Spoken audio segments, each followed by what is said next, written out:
Isang araw, lumabas ng kaharian si Haring King.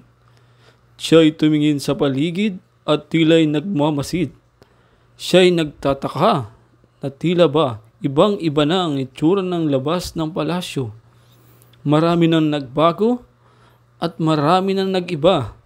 Kaya ngayon siya'y naglakad upang puntahan ang palasyo ng reyna. Ngunit sa kanyang paglalakad, marami siyang napapansin na tila ba iba na ang kasuutan ng mga tao. Dito nga'y pinuntahan niya ang bahay ni Kulas. Sabi niya, "Kulas, andiyan ka ba?" At nang hindi sumasagot si Kulas, siya ay patuloy na naglakad.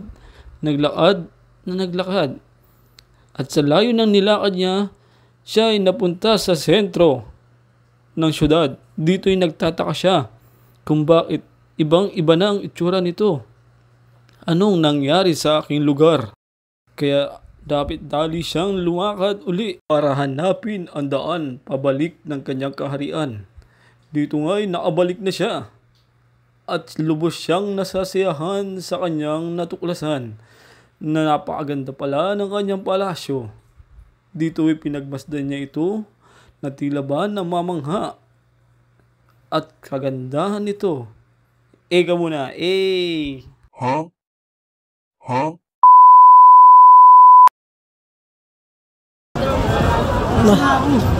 May e-bike! May e-bike na. Malay. Salamin.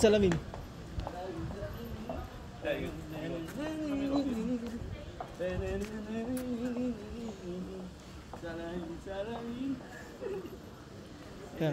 Kunyari may paglabang ka, boy. Lakas pa rin. Patay ka na, Eugene! Patay ka na. Uy, si Mayor, oh. Usapin mo si Mayor. Picture? Oh! All goods. Bruh.